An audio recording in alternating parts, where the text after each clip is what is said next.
What's up, guys? I'm Tyler Hosley, and I don't believe that anybody feels the way I do about you now, which isn't the Oasis song. It's actually me standing up for Marfa Girl 2 this week.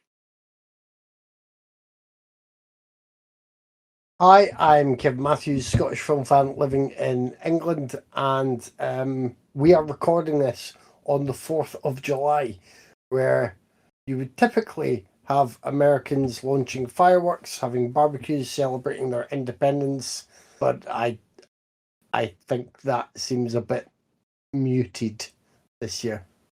Would that be right, guys? You'll still have all the fireworks not going off, but there are more people probably worried about going to a barbecue because it may be targeted by ICE or other stuff. Is that still going on over there? Well, yeah, that's going on, but mostly they're just getting ready, trying to pick which child they should eat for next year's 4th of July celebration, since they no longer have, food at school or insurance. Yeah. Yay. I'm Dave Gray, and this week I learned that the 4th of July commemorates the adoption of the Declaration of Independence by the Continental Congress on July 4th, 1776, which declared the 13 American colonies independent from Great Britain. No, I'm kidding. I knew that before. I did learn that we've finally made it through all of Larry Clark's movies. And this is Raiders of the Podcast. Yeah. Hey, Tyler's got to be like, oh, no, Tyler. We're not watching that advert for adult diapers that he directed 3 years ago. Technically, there's one more that he contributed to, but yes, does that really count? No. There is the casting couch session that he did in Districted. So I mean, we could watch that, but I won't do that to you next year. There are limits to the amount of porn even Tyler will make us watch. And to let you know now, I'm not sure of your thoughts at all on my choice for next week, but I've already told Craig my choice for next week because he couldn't join us today. So don't think anything is personal. If I end up not liking Marfa Girl 2 so much while we're discussing, I don't know. I'd like to repeat that because I have been plotting this pick for several weeks now, as I have openly admitted, and this is the accumulation of my comedy choices. Sorry. Yeah. I'm gonna cry next week, ain't I? I'm just gonna cry so hard. I know it's coming. It's all right. Hard. It's all right. Tears. This week I watched a lot of stuff, and I cannot remember a single one of them off the top of my head. I tell you what, Silver Bullet, Dave. I did see Silver Bullet. I remember that one. I took my niece to see Silver Bullet, the Stephen King adaptation with Gary Busey, Corey Haim, and Megan Follows. Yeah, right? Megan Follows. TV's Anne Shirley, who I adore. You don't know? Oh. Yeah, it's Megan Follows, Canadian actress. Is Everett McGill in Silver Bullet? Everett McGill is the werewolf in Silver Bullet, and the preacher. He is really good. So is the manliest man to ever man on screen, the one, the only, the walking sex god Terry O'Quinn. I have stated repeatedly I have very complicated feelings about Terry O'Quinn. I love him in ways I am not ready to deal with yet, and that's okay. He can be my stepdaddy anytime. I'll admit it, whatever. I'm sorry, I just totally went off the rails with that. I have no idea what I was going to say. Silver Bullet's a blast, and if you haven't seen it, you should see it. It's not like the best werewolf movie. It's not the best Stephen King adaptation, but it's fun. And, what more do you need besides that? I also, Crunchyroll finally uploaded the first of the Rascal Does Not Dream films, which is Rascal Does Not Dream of a Dreaming Girl, which is decent, but kind of rushed and a little confusing from the book. But you got to watch it in order to watch the new season that comes later this year. I'm so ready for the new Rascal Does Not Dream series. Assuming they upload the last 2 movies before that comes out. Anyway, it's fun. It's cute. It's another Rascal. If you've seen Rascal, you'll enjoy it. If you don't know what the fuck I'm talking about, you won't know what the fuck I'm talking about, and you'll be like, wow, that's a really terrible fucking title, but there's a reason for it. There's a reason for it. Maybe. I'd say everybody should just see the original anime series, Rascal Does Not Dream of Bunny Girl Senpai, but saying that makes me feel weird because, that title is not the most usual thing to say. I think I'll go with that. I'll cap it at that because I watched other things and they're just not clicking in my head. Like I should have written it down. I watched, yeah, I got nothing. Nothing. It's just not coming to me. That's how much Marfa Girl fucked me up. I'll wait No. until I'm discussing my third movie of the week until we hear the weekly Dave. Oh. I don't think that's gonna happen this week. Like my head is I beg to totally differ, empty. It's just there's a tumbleweed busting. I can see Marfa Girl in the distance. Tim Allen's beyond her, smiling with a bag of Coke. I right now I'm buying time to see if it pops into my head, but I got nothing. I got absolutely nothing. Well, I watched loads, I say, and I'll have forgotten a lot of them as well. But first of all, last week, despite I've owned it for years on DVD, but I clicked through Amazon Prime and I watched Spaceballs. Now, I still have a soft spot for Spaceballs, and yet it's a bit rubbish. But it has Rick Moranis, and I've been craving more Rick Moranis since we enjoyed Strange Brew. Bill Pullman is fun in that role. I quite like Daphne Zuniga. And some of the lame gags work for me because, I do like a groan-inducing pun here and there. Oh, and the John Hurt cameo is priceless. And there are a couple of good sequences at the end, actually, that are really well done.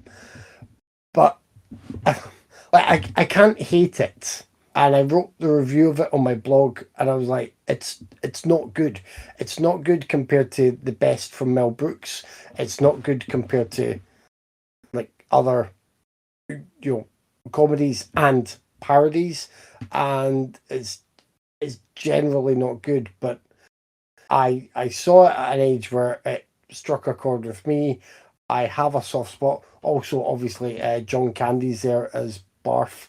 So there are just enough good people there that gain goodwill. And I like the stuff like the Mr. Coffee gag and the Mr. Radar. And I like here's the instant video. When was now then kind of thing. I like all that. But I still view it as not good. And I managed to pinpoint really what's off with it compared to the better stuff for Brooks is it doesn't feel like anything he has any love or affection for. And I'm going out of my way to mention that now because this will come up again later in our conversation. But certainly with Brooks, compared to the majesty of Young Frankenstein and Blazing Saddles, particularly, I could say the same about High Anxiety. Those were full of stuff that he seemed to love and then loved spoofing. Spaceballs doesn't feel that way. What are your guys' thoughts on Spaceballs? Yeah, it's about the same. I enjoy some of the gags. They're just funny gags, but it's not one that I love like a lot of other people do. Mostly because I don't get the appeal of Bill Pullman in anything ever. Bill I don't like Paxton was right Spaceballs. there. Yeah, I like Bill Pullman, but I don't like Spaceballs. I never did. I don't really like Mel Brooks movies, so I'm just gonna come out and say that straight up. I don't really like anything he's ever done. Blazing Saddles is okay, I guess, but I'm just not a really big fan of his stuff. Not Oh, even Young Tyler. Frankenstein, Tyler. No, I don't like Young Frankenstein. God, you just broke my heart. Now I don't feel bad for what I'm going to make you watch next week. I do like Peter Boyle though. People can make statements like this, but we know Tyler's about to splurge his love all over Marfa Girl too. I am. In the very near future. I mean, He's I just really like, am. yeah, I don't like Mel Brooks stuff. I don't like you take the good with the bad. Oh. Unfortunately, at this moment, it's just all bad from T. Yeah. Yeah, this is gonna be the week that no one agrees with Tyler. So I watched the documentary by Mariska Hargitay, My Mom Jane, which was about Jane Mansfield, and I really liked that. I thought, like, it obviously has the personal angle, and it brings out a story that developed in Hargitay's life through her adulthood, which was very interesting, and shows her kind of battling with how she viewed her mother and what they'd gone through. But I this isn't a hard and fast rule because some documentaries are quite experiential, but the best documentaries, I think, whether you are invested in the subject matter or not, they drag you in, they make you invested, and they make you then want to either find out more, or you're just like captivated enough to want to dig around a bit more, because a documentary always has a finite, obviously, amount of time, and I do this Jane Mansfield thing, like, really made me immediately want to watch Jane Mansfield movies and find out more about her, and not just because of the obvious like sex bomb hourglass figure image that she gave off. It is because it shows you clips of her sort of being self-aware about why she's doing that to get where she got, and then what she hopes to do. There's a really nice clip of her on a show with Groucho Marx. I can't recall if it's the regular show he hosted or if it was something else, but he's saying, I know you're not the dumb blonde you portray, and you're like really smart, really talented woman. And she's kind of you know, laughing it off, being gracious about the praise, but also saying, yeah, this got me to here, and I want to, like, you know, keep working and try different things. And she just, you know, it's got that clip that did the rounds online over the past sort of year or two of her playing the violin. It's got a bit of that. She does that elsewhere. She played the piano. She spoke about 4 or 5 different languages. Like, she's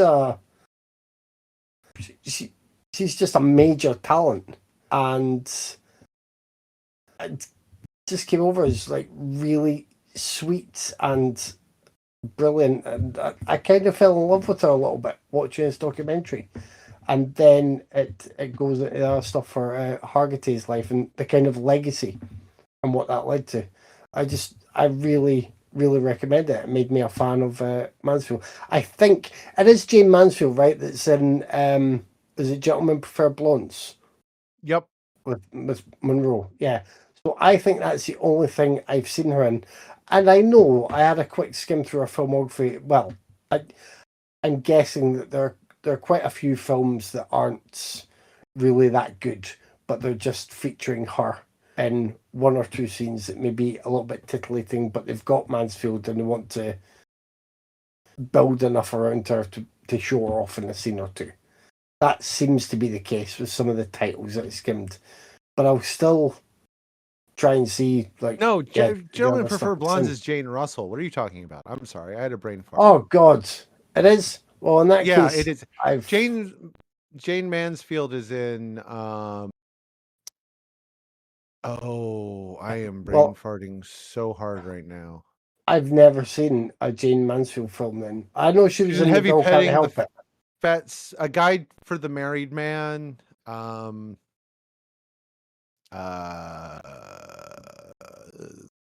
I mean, Too Hot to I was Handle. She's in Too I Hot to Handle. totally confused. Of course, because Jane Russell's brunette, isn't she? Yeah, she is. The Okay, so Burglar. that's why it wouldn't make sense for Jane Mansfield to be in there because she was also blonde. Yeah, what else is she? I am just totally brain farting on. I The remember Girl the Can't Help It, song. Too Hot to Yeah. Handle, which is a solid neo noir. The Wayward Bus. There's another one, and I cannot. Well, I'll cannot hopefully think of check some of those out at some point, and finally see her on screen. I remember the cheesy rock and roll song of "The Girl Can't Help It." I don't know if that goes along with the movie or if it was just coincidentally given the same title. I can't recall. No, Anyway, there's a song from it. it Little might be Richard that. sings it. Yeah, it might be the same one. I got to the pictures twice last week. Twice to the cinema for the cinema experience. And I know Dave will hate at least one of them. Yay! So I'll get the hated one out of the way. I went to see F1 and had an absolute blast with it. Dave would just... If you were dragged to the cinema to watch this, you'd probably be throwing things at the screen within 5 minutes, Dave. Maybe even 2 minutes. That's amazing. It's I cheesy. I love that you know me so well. It's very cheesy. It's very predictable. It's very much based on having Brad Pitt be the star in the midst of it. But I thought the racing scenes were done really well. I think people have said it's kind of like Top Gun Maverick, but with cars, and it kind of is. The shooting style is the same. It has you feeling as if you're there in the car with the actors. Nothing like movies about incompetent old white men being the best ever because they're white men who are too old to do the thing. That as well, yes, that is the formula. And racing the car is something that is disadvantageous for them as well because the car isn't up to snuff. So, they have to think old school in that way. Because as you know, Dave, so many movies have told us now that older people with old school tricks and tactics will win out over all modern technology and large looming threats. Only if they're white. Only if they're white. You know this. Yeah. Funnily enough, Vicky was like, Brad Pitt or the other guy. And I'm like, well, Brad Pitt or Javier Bardem? And she's like, yeah. So, Brad Pitt's a handsome man. And she's like, well, the other guy's doing it for me. I was like, okay then. So she was a fan of Javier Bardem. And she's a fan of fast cars with loud engines. So she enjoyed that. I don't think Javier Bardem ever, whooped any of his partners. So, No, I I'd know. go with Javier too. I'm just saying. I knew you would. I was purely going on eye candy. And Brad Pitt is still eye candy to me. But Javier Bardem is a very cool, handsome man too. He brings the suave and the charm. And yes, you're quite right. The reluctance to throttle anyone on a plane, large vehicles. Yeah. The young sort of up and comer, talented driver is played by Damson Idris, and he was decent enough. He has to obviously learn the lessons from Pitt, and Kerry Condon is in this, and I listened to other people discuss this, and she's playing a car designer, a sort of head member of the technical team who's been pinched from aerospace, and the other people who commented on this film made the very valid point that she's reduced to essentially simpering for Brad Pitt for about half the movie. So that is another flaw, but I really liked it. I don't know about F1. I don't really follow F1, or it's not something I would choose to watch for enjoyment. It seems quite dull for me. This made it seem quite exciting, even though a lot of the races were decided by like tires and pit stop tactics. So yeah, well, I really thought it was great blockbuster fun. I think it's probably well, I wouldn't even say probably. It's easily the best standard blockbuster that Apple have put out there. Carrie Condon plays Kate McKinnon, and they just make her Brad Pitt's love interest? Pretty much, yeah. Are you fucking kidding me? No. Okay, I just looked up the cast list. For those that don't know, Kate McKinnon is the first female technical driver in F1 history. So they took one of the most important drivers of all time, who I'm also assuming is the only prominent female character in the film. Am I right? Is that her real name? Kate McKinnon? Yeah. All right. Okay. So they took a real person who was a brilliant driver and broke that glass ceiling, and they just made her Brad Pitt's elderly ass Brad Pitt's simpering love interest. Pretty much. Although, and wait, let me guess. They add a subplot where she can't fix her own car and Brad does it for her. No. They don't go that far. They have disagreements about how the car should be in terms of maximizing for speed or trying to change it for corners and battling other cars. They have that discussion, but she does the work. She can get stuff done because they never make her seem as if she also needs to learn from Pitt in terms of her trade. There is a disagreement about tactically the car can change for certain approaches in the racing. So they don't really do it like that. That's better than I expected, but that's kind of a big old fuck you and the spit in a lot of people's faces. I think she still does well because she's really good and she does get some more to do in other moments, but it's a shame that they take it away. As soon as you're watching the film play out though, you're like, well, yeah, obviously there's got to be a moment. As soon as someone says, I don't get involved with team members, you're like, well, they're going on a date at the very least. But I just thought it was a blast. It was really great blockbuster fun, and I'd imagine it'd be pretty awesome in IMAX or something. I just saw it on standard cinema screen. But then again, I also had an absolute blast with Megan 2.0. So maybe my opinion cannot be trusted at all. There's very few other people had fun with Megan 2.0 this past week. And really, it's everything I expect it to be, but dialed up to 10 in all the right ways.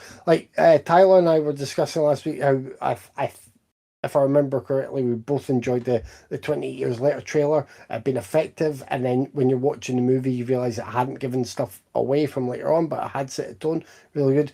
F1 just had to show Formula 1 cars, and Brad Pitt does the job. The Megan 2.0 trailer, with all the neon and the funky tunage and the hold on to your vaginas, that is... People can't watch that trailer and then go to Megan 2.0 and be like, well, why is this not the living doll android horror stuff being redone again? Because the trailer made that quite clear. There's some really good action beats in it, really fun stuff, and all of the catty remarks and the sarcasm. It made me laugh a lot. I preferred it to Megan. I just thought that they're leaning more fully into it, and I know that might seem a bit maybe a bit cynical and just doing stuff for the marketing, but it just all came together real well. I was like, yeah, why not take her in that direction and acknowledge all the baggage that is there from the first film and have fun with it. I'm sorry that it's kind of crashed and burned at the box office, because I was hoping more people would have fun with it as I did. And the screening I was at, people tended to be having a good time. and enjoy it. But maybe that was just me engrossed in the movie, and maybe I didn't notice walkouts or tuts of disapproval. I don't know. I'd be keen to find out when Tyler gets on to Megan 2.0 if he loves it. Did you confuse the tuts of disapproval with cheers of joy, Kevin? It wouldn't be the first time one of us has done that. Maybe. Maybe I was just blocking everything out because I knew by the time I got home and told Vicky how much I enjoyed it, she would just give me the tuts of disapproval anyway.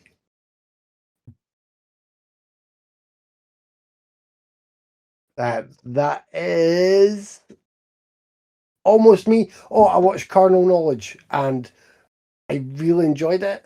And it's been a blind spot for me for many years. I still need to kind of fully form my thoughts on it.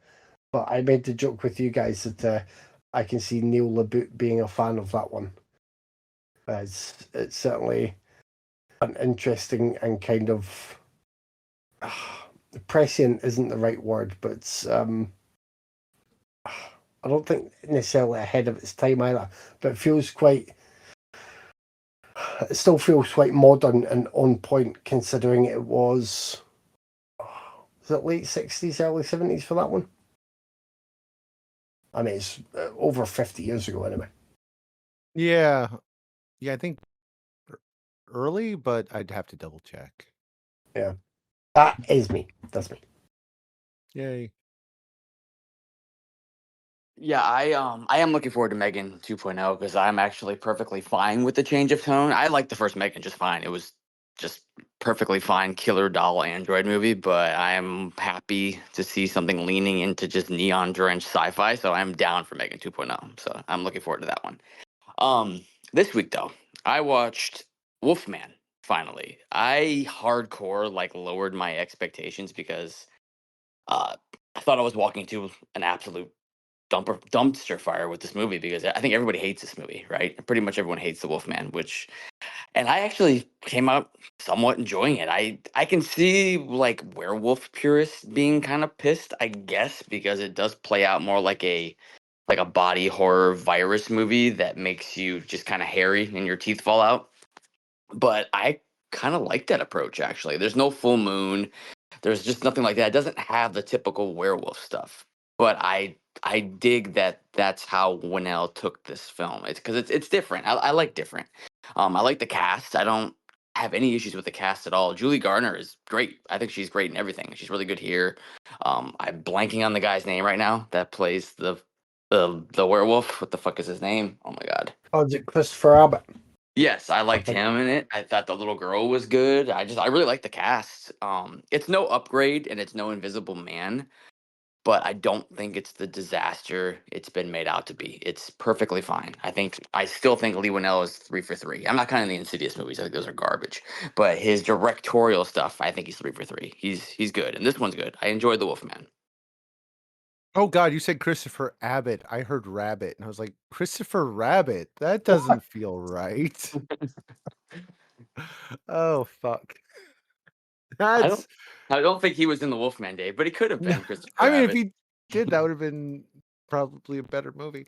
That's how much damage Marfa Girl 2, the 2018 drama film, and Galaxy Quest, the 1999 American satire.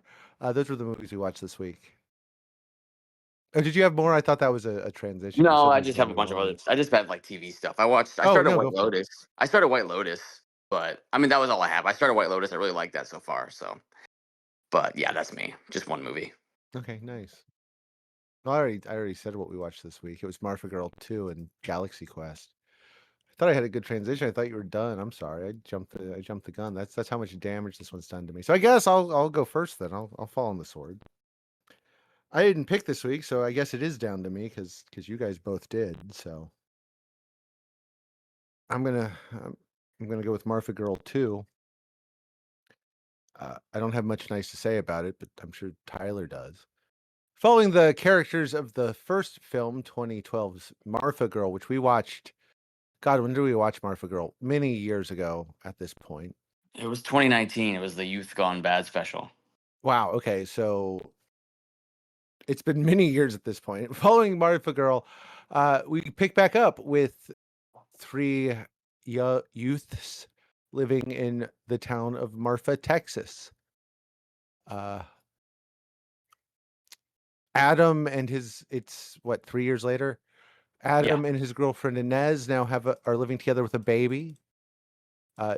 Marfa Girl, who 2 movies in still doesn't have a name, has delivered a child after her rape at the hands of their neighbor Adam. And I don't know how he's connected to them because the movie didn't bother to actually script anything. Miguel is coming back from prison. He wasn't in the first one, and he wasn't mentioned in the first one. So, apparently he was dating Inez, who hooked up with Adam at some point between the 2 movies, but it didn't happen on screen. I don't even remember what she did in the first movie, except she was kind of there. Anyway, it's been a few years. There's kids. Nobody has a job or prospects or a future. Marfa Girl is deeply traumatized and hates her offspring. Miguel is going to put the moves on Inez, and Adam is just kind of there. And that's the story of Marfa Girl.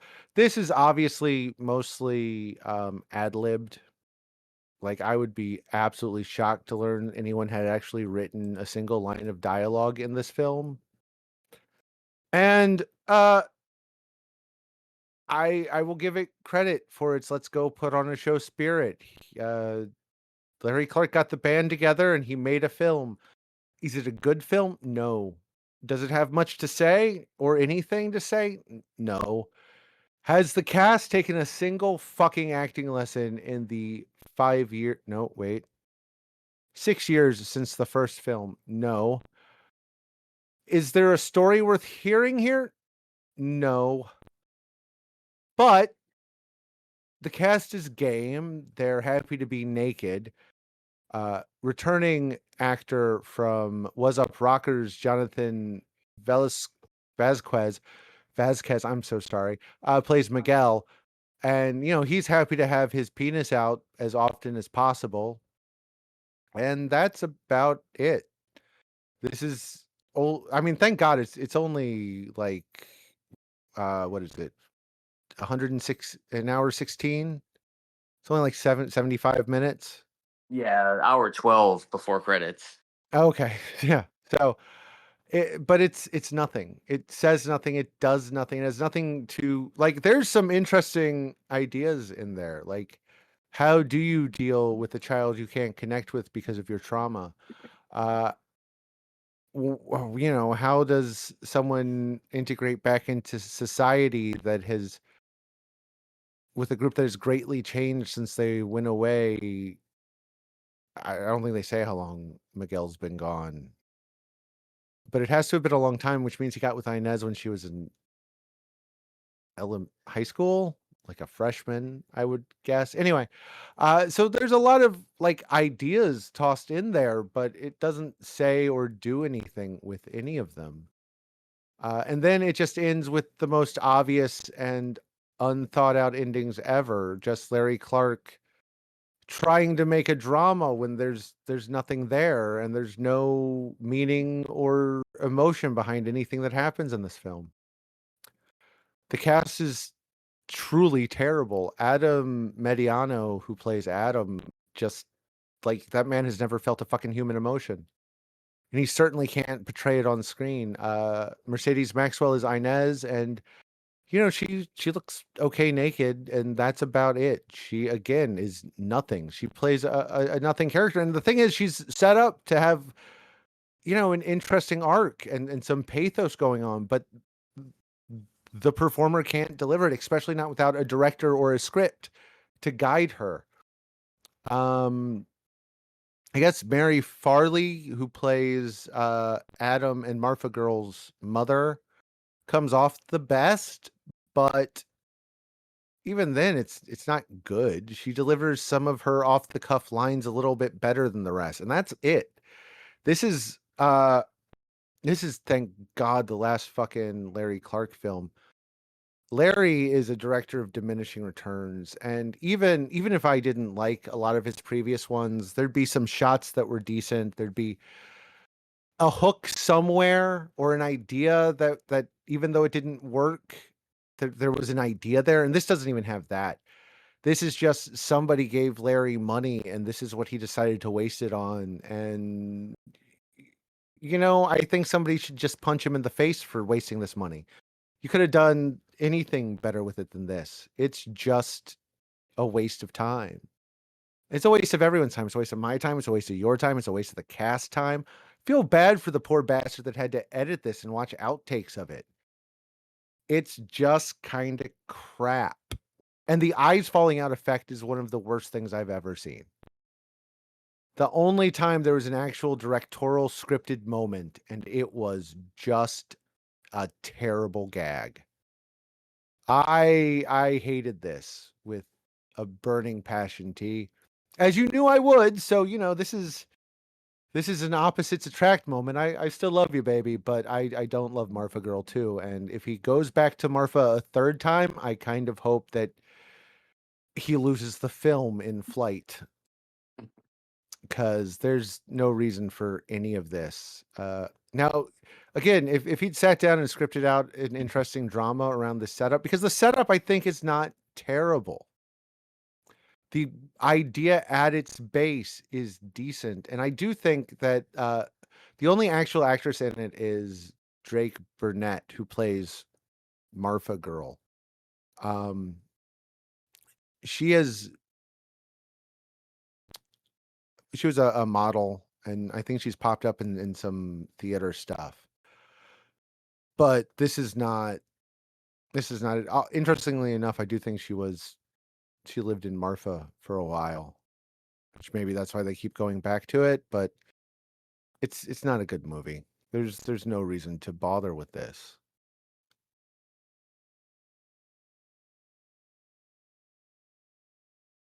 Well, Tyler, I've got good news and I've got bad news. The good news is I like this a bit more than Dave. The bad news is I still didn't like this.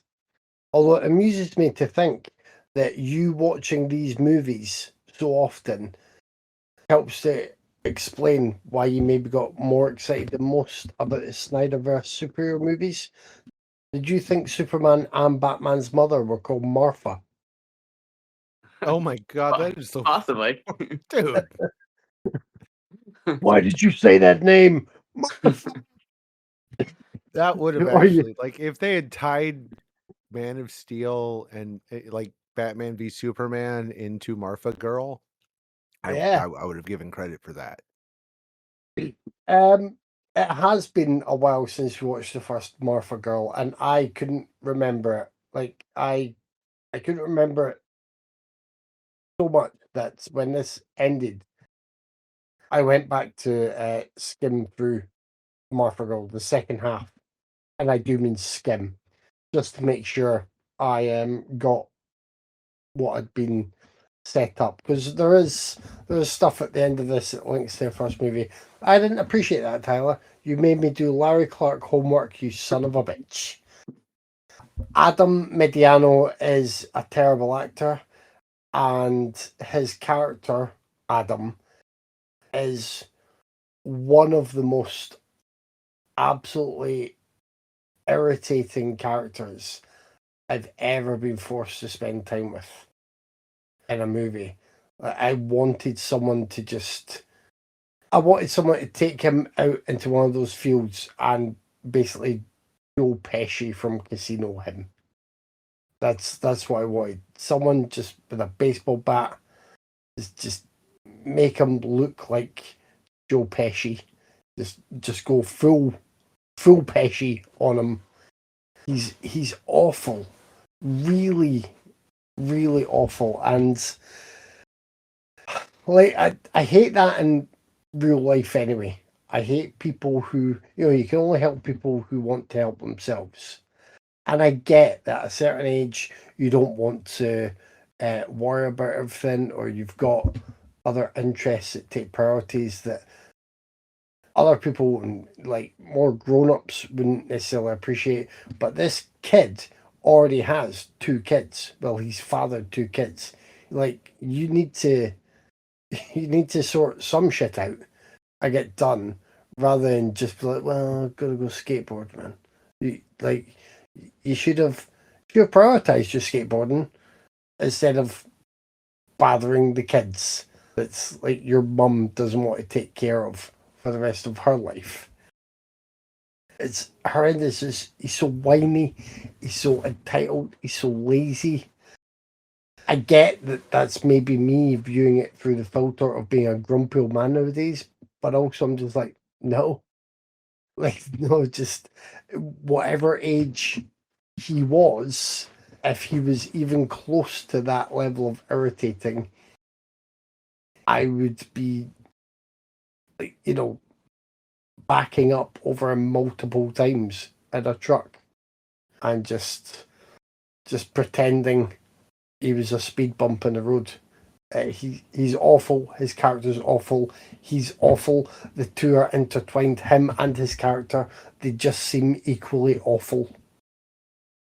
I hate him. Anyway, elsewhere, yeah, I agree. Mercedes Maxwell looks pretty. Jonathan Velasquez is okay. Mary Farley is fine. It feels like she's only in a few scenes. I can't recall if she is in much more. Drake Burnett is actually quite good, but I think although she's really just stuck with being the person who has all the trauma kept within her, so wants to wake up and grab a bottle of alcohol. That's her character. Well, she's involved in obviously the way things pan out at the end, which I was sitting there wondering, is it going to go there? Is it going to go there? And then when it did,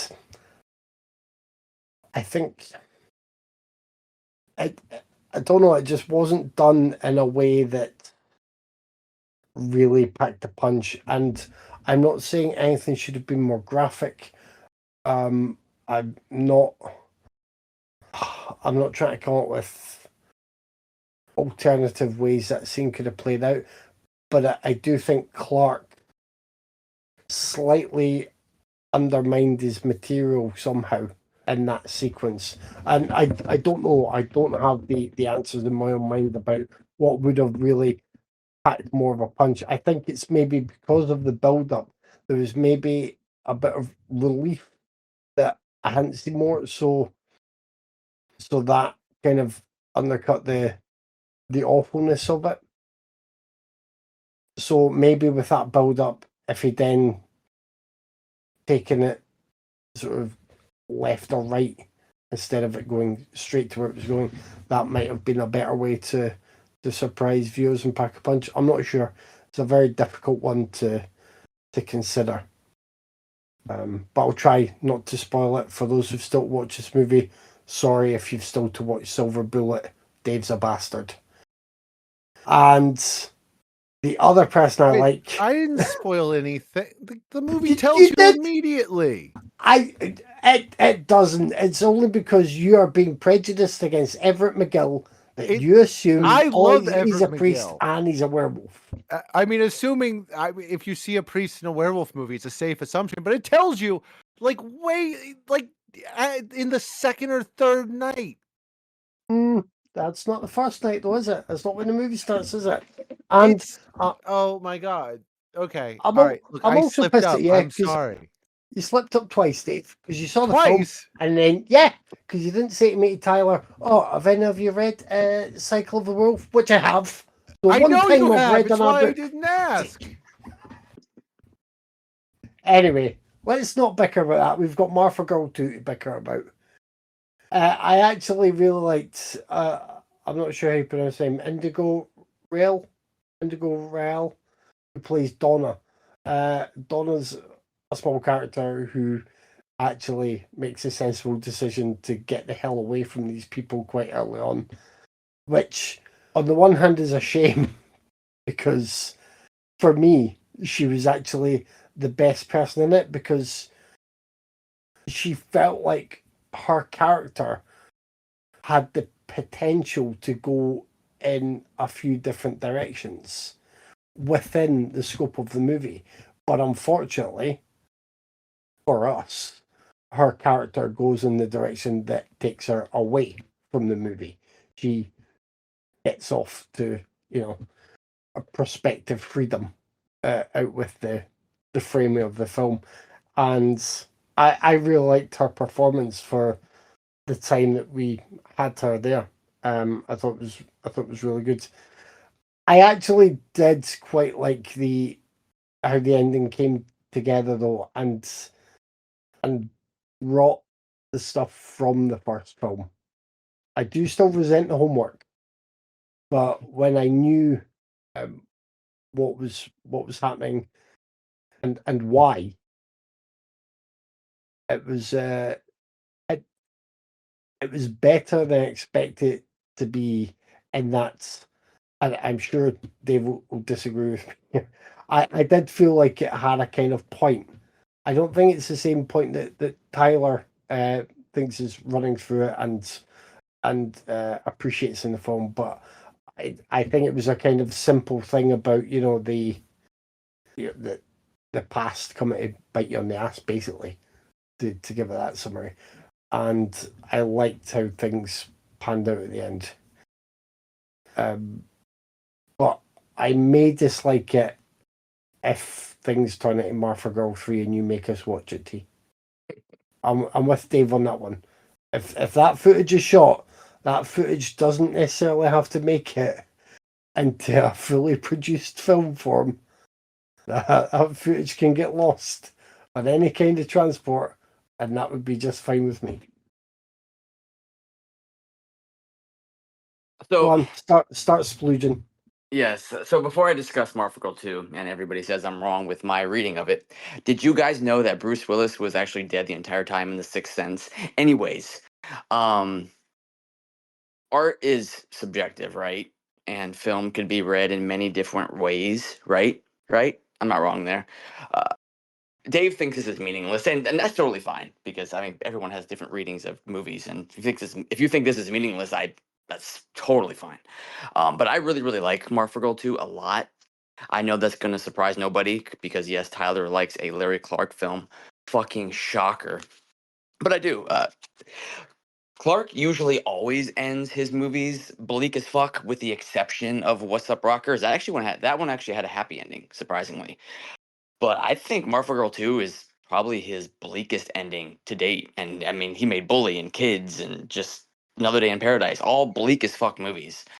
But like, it's really hard to talk about without spoiling. But to be vague, tiptoeing around it, and nobody's going to agree with me here, but like I said, this is how I took this movie. I feel like this is Larry Clark's pro choice film and why it should be the woman's choice to carry a child to term if he or she was conceived from sexual assault, because sometimes the ending of this movie could very much happen in real life, and that's fucking horrible. I mean, this could be just me reading way too deep into stuff that's possibly not there, and Dave will probably agree with me there, but that's what I personally took from this particular film. Remember in Mallrats when William couldn't see the sailboat in the painting?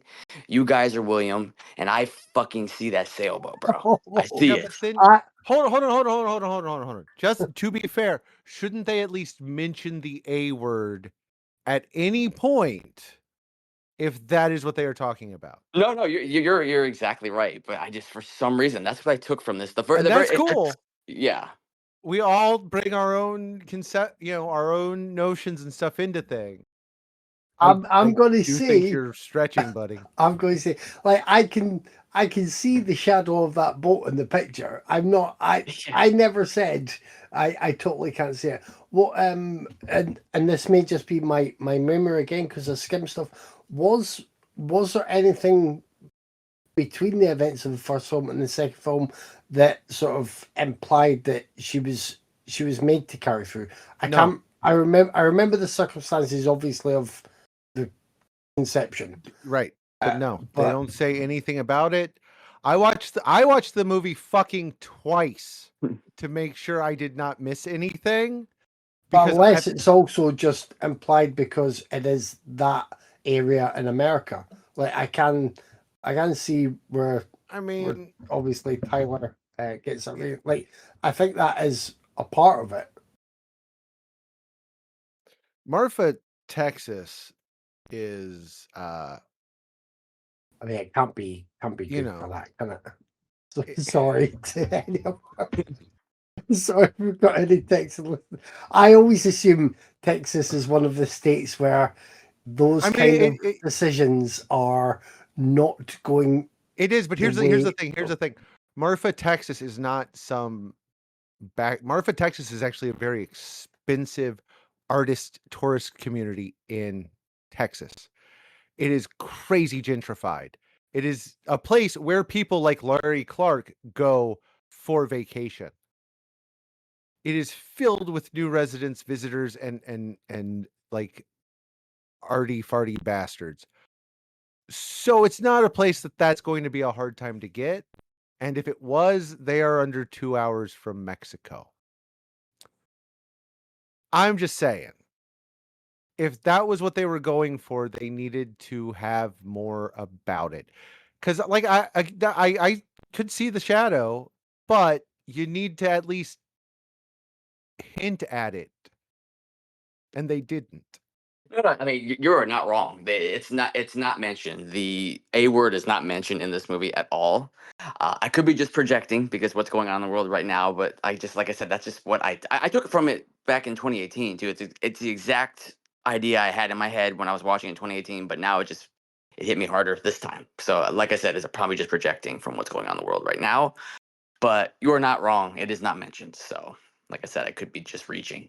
Actually, But Marfa has been having a housing crisis for like 3 years now because longtime residents have to leave because of all the rich people that have moved in for vacation homes over the last 15, 20 years.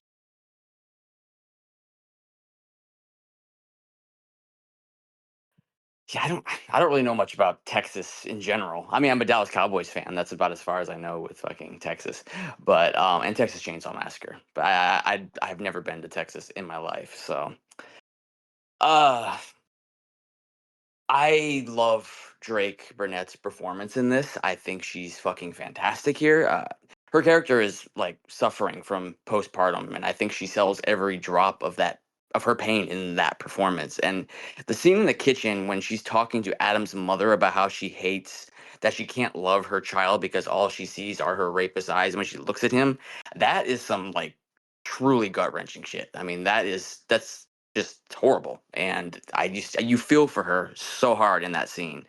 I don't have a problem with the rest of the cast. I mean, yes, they've all acted before, pretty much just in Larry Clark's stuff, but I still consider them all pretty much non-actors for the most part. I actually think Mercedes Maxwell is quite good in this, and Adam, I mean, he's playing the character exactly as he's written or ad-libbed.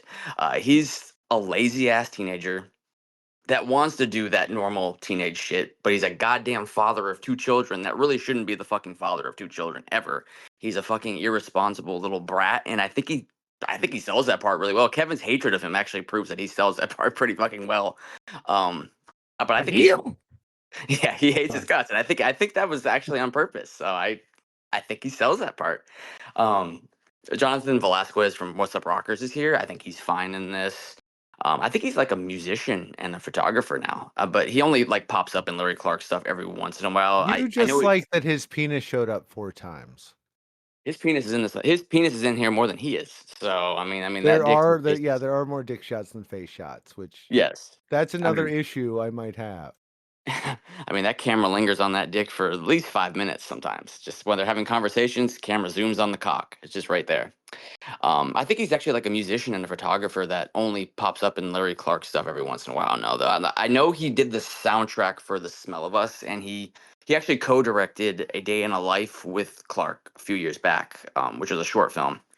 But like, I don't have an issue with him at all in this. I didn't have an issue with him in What's Up Rockers. I thought he was good in that. I mean, he's a Clark regular, and that's exactly why he's in this movie. I mean, but Marfa Girl 2, it's a slice of life movie that just does everything a Larry Clark movie does. If you don't like his movies, I promise you won't like Marfa Girl 2.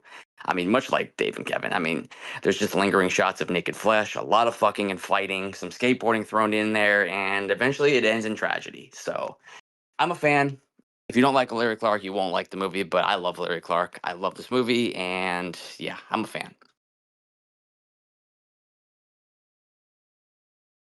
Don't And stop there. Kevin's pick, he went with the 1999 sci-fi comedy Galaxy Quest, which is about the cast of a classic science fiction television series that have to play their roles as the real life thing when an alien race needs their help.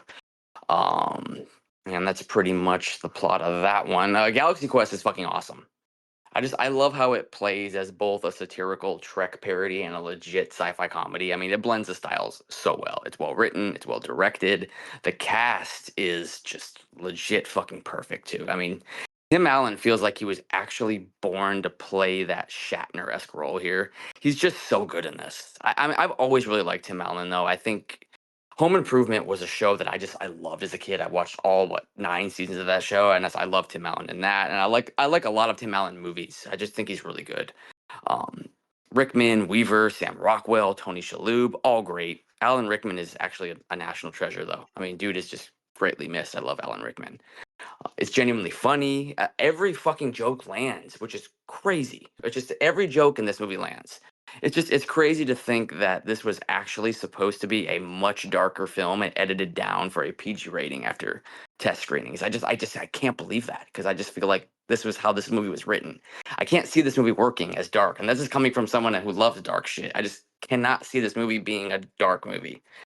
Um, the makeup effects are top notch. I loved all the practical effects here. Those aliens look great. It's a total blast. I've seen this many, many times over the years because of HBO in the early 2000s, and I just like constantly played this. But it's a blast, and I think it holds up incredibly well. Just a good sci-fi comedy.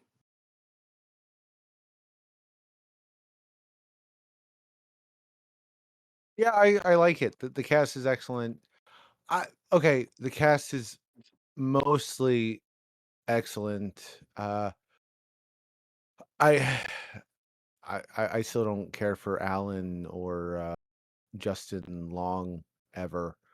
I mean, Alan is fine. I don't think he nails it as much as a lot of other people do. Like he doesn't go full Shatner, and I feel it'd be funnier if he went full Shatner, but that's just me. Always go full Shatner. But the rest of the cast is fantastic. Tony Shalhoub is hilarious. Sigourney Weaver isn't just funny; she's also stunning. Alan Rickman and his approach is just perfect. Sam Rockwell is a blast, and Daryl Mitchell, who he was like a thing in the late '90s, early 2000s, and then I can't think of seeing anything with him in the last decade maybe. Oh, because he was paralyzed from the waist down in a motorcycle crash in 2001. That's why. That's awful. I didn't know that. I was just looking at his wiki. I feel bad for saying anything about him not popping up in anything for the last 20 years, and that's why. I enjoyed him when he appears, and he has worked occasionally still.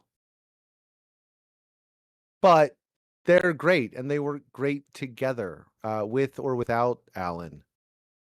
And the supporting cast is fantastic. Enrico Colantoni is hilarious.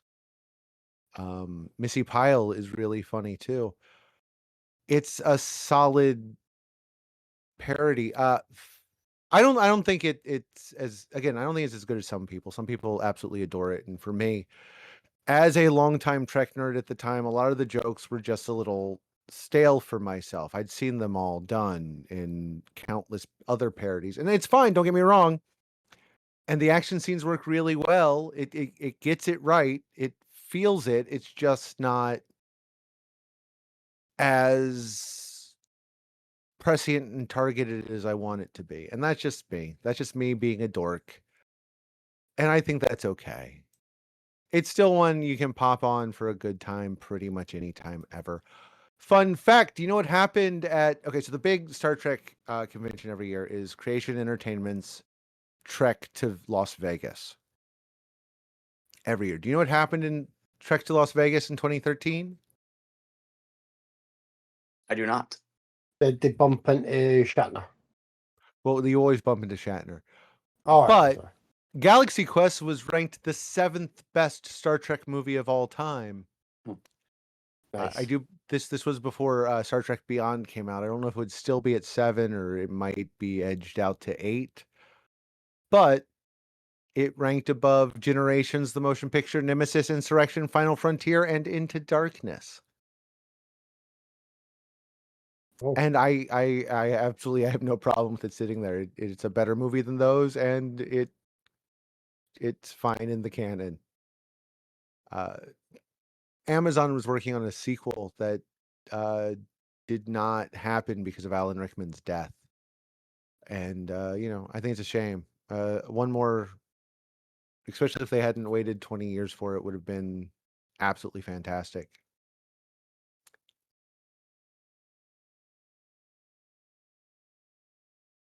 At one point, Harold Ramis was on board Galaxy Quest, and he left because he disagreed with casting Tim Allen, and I agree with Harold Ramis still. The rest of the cast, I think, is almost all phenomenal, but Allen just doesn't stick the landing. Instead, he's just Tim Allen once again, because he's always fucking Tim Allen. One of the least funny TV comics ever. But, whatever. White guys can't fail in Hollywood, especially if they've been arrested for coke sales. Anyway, I like Galaxy Quest. It would be better without Tim Allen, though.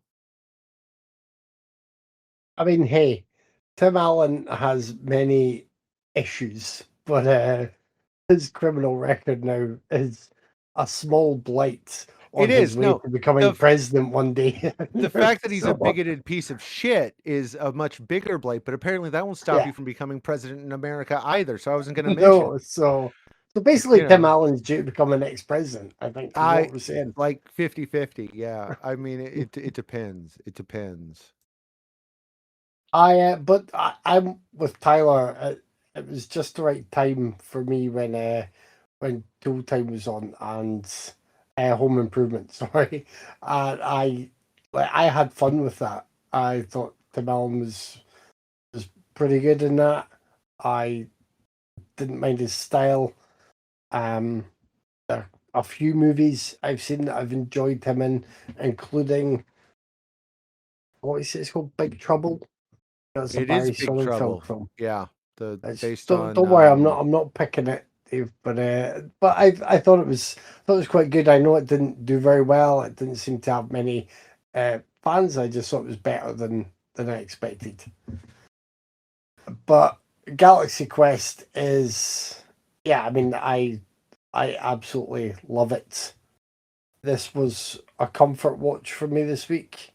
Like, this was one I made time for in the cinema room. I was like, I'm going to give the shiny disco whirl, have the speakers on. I'm going to be hot in the full dazzling beam of Sam Rockwell's cheesy grin. I'm going to have a blast. And I did have a blast. And as I was saying earlier, I think the main reason this works so well is it doesn't feel... It actually doesn't feel mean, even though there are a few mean moments in there. It feels like everything is handled just perfectly in terms of affection for that kind of show that people have grown up with and sort of maintain a legacy for, even when it's gone out of general popular consciousness, and as an affection for people who have been in those roles and then find themselves pigeonholed in that role forever. Particularly Rickman's character, who is obviously the Spock Leonard Nimoy. Didn't Leonard Nimoy have a book called I Am Not Spock, and then a few years later, I Am Spock? Yes. Is that right? Yeah, I Yes, still he did. I still enjoy that. Oh, sorry. Don't tell me. No. I thought of something about this movie I wanted to say that I Oh, didn't I thought you say. just remembered something else you watched. No, I haven't remembered anything else I watched. I think Go. the cast are like a real treat. I do think Tim Allen is great in this role. Rickman is like sublime. He's always really good, but he's wonderful here, and he's wonderful here because he does have a couple of moments where Alan Rickman gets to do his stuff that he does so well. Like it's genuinely quite like I wouldn't say I was fully moved to tears or anything, but there's a good bit of pathos in the third act, and yeah, I just really like that turn from him. It's been building there. Every resolution in this film is built up throughout the whole film, and I love it for that. And it gives every main character a proper, full narrative thread, despite the fact that it's an ensemble essentially built around Tim Allen because he was the captain of the ship on the show, or the commander, and he is the sort of leader here. Everyone gets stuff though. Maybe the sort of the least well served is Sigourney Weaver and her character, but because a lot of the jokes stem from how her character on the show was so ill served, because she was there to be the attractive woman and just relay the same information that the computer given everyone. It still works. There's still enough done throughout to make that good. I love Tony Shalhoub just being like kind of a Zen master and taking everything in his stride. And when he gets help from the Thermians, just giving information over the monitors and then turning around to him saying like, that also works, guys. Bring it in, group hug. I think that's wonderful. Sam Rockwell.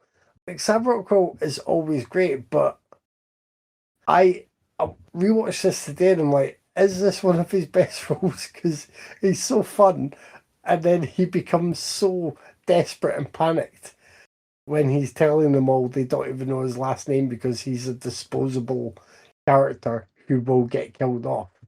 It's so great. And yeah, I really like Daryl Mitchell, and he gets the fun sequences of basically having to pilot a ship that's he didn't really work since he was about, let's say 14, 15 years old, and B, didn't ever actually have to do because it wasn't real. It was on a TV show, and this alien race has built a replica and thinks it can all work. I agree that Enrico Colantoni is fantastic as Mathzar. Robin Sachs is buried under the makeup as Cyrus. He's a really good baddie. And all of the others are just like, yeah, they're all perfect in their roles. It's perfectly cast. I think the references and the plots and character development are all perfectly done. And then you've got you don't have like a gag a minute approach, but because the gags are couched in this carefully constructed and cared for world, they're just all the more effective for it. So it just keeps building and builds to something absolutely delightful by the time you get to the end. There's a great payoff for everyone. I wouldn't say every setup has a great payoff, but every setup has a payoff, and that snowballs towards just one supremely satisfying and heartwarming and grin-inducing ending. And I just love it. I think the effects hold up generally pretty well. They're certainly not perfect, but also they can get away with some dodgy stuff because that are moments that are just meant to look like they've been copied from, an old TV show. See, that's And what I wanted to I mention. like that. I adore the effects in this movie. Yeah. I absolutely adore the effects in this movie. I love the But creature designs, except for the pig lizard. uh-huh. But generally, and the rock monster looks a little bad, but like the evil aliens and our goofy sidekicks, real form, are fantastic looking. Yes. Yeah. I mean, the evil aliens are superb. The makeup job on those is just brilliant. But the makers of this film have a kind of get out of jail free card where they could have had some wobbly doors here and there. I don't know if there are any, but they could have got away with that. They could have got away with some cheaper stuff. There are certain things that are shown, and then further along, there's maybe blank spaces because there were areas of the ship that weren't ever shown on TV, so the Thermians couldn't recreate that. It's just all so well put together and really well done. I think every time I watch it, I spot a different kind of highlight. And this time around for me, it was every time Tony Shalhoub was just smiling and taking everything in his stride again, and I forgot how cool as a cucumber he is in this. I love it. I think everyone should check it out. It has grown in popularity, I would say, over the years, and I think I can see why Trek fans can rate it so highly because, from my point of view, it doesn't seem like it's being mean to Trek fans or Trek. It's using that stuff to develop something that just has the perfect mix of the humor and the heart. Well, like Orwell, it's not a parody. Like Spaceballs is a parody. This is an homage. Yeah. And it is blatantly an homage and they're not mocking it. They're exactly. Yeah. I mean, you could, I think, yeah, this would be a very different film if it was made by people who didn't at least appreciate the affection others would have for this material, even if they didn't outright love it themselves. But it feels like people were involved in this who absolutely knew everything they wanted on there and had that affection for it, which is a big difference. That's why I've said to start with Spaceballs for what that is compared to the other stuff from Brooks. Like you can tell when Spaceballs was a chance to, I guess, get some money, same as Robin Hood Men in Tights. They both got my money repeatedly. The Brooks cash-in. Same with Dracula Dead and Loving It. That bastard. I'm still, you know what? I'm still not sure if I've seen Dracula Dead and Loving It. It's one of those ones that I keep wondering. And I saw that many clips when it was coming out because you always see him coming out of the coffin and banging his head. I love Leslie Nielsen, so maybe someday. I can't remember if I've ever seen it. It's time to pick one. For me, it's Galaxy Quest. Yeah, I'll help Galaxy Quest not get the sweep this week. Yeah, while I do really like Galaxy Quest a lot, Marfa Girl 2 actually makes me feel something, so I'm going to go with Marfa Girl 2. I'm really sad that Galaxy Quest doesn't make you feel something. It makes me feel something, but Marfa Girl 2 makes me go on tangents about stuff that's probably not there. But, hey, that's just me. I mean, if you think about it, see, if you watch Galaxy Quest and see the Thermians pleading their case, it's essentially also a pro-choice movie. The same. It is. It's true. Absolutely correct. Definitely right. Next week it's a normal week, and it's me and Kevin picking. Kevin, do you have a pick? I do. We're going back to 1985. We're getting Sir Harrison of the Fjords, and we're visiting an Amish paradise. His Witness. Well, it's really funny that you mentioned Amish paradise, Oh, right, Because yeah. my pick this week, Tyler, I am so sorry for this, but it is Weird, the Weird Al story.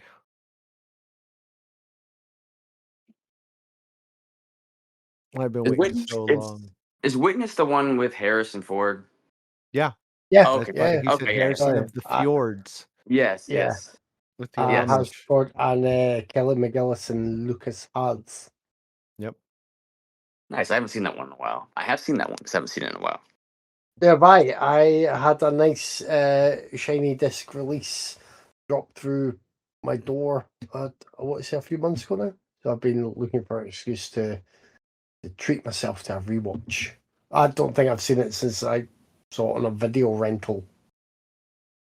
We're on Instagram, Raiders_of_the_podcast. We're on Facebook, where I sometimes remember to post stuff on Wednesdays. We have a YouTube channel where you can like, subscribe, and comment and watch Kevin's awesome videos weekly. We have a Discord, we have a Blue Sky, and you can always email us at raidersofthepodcast@gmail.com. As always, thanks for listening. Thanks for joining me, guys. I'll talk to you next week. See ya. Yeah. The white trash fight all through the night, deep in the heart of Texas. The trailer park is nice and dark, deep in the heart of Texas. Dad drinks his brew and he spits his shoe, deep in the heart of Texas. The TV blares but no one cares, deep in the heart of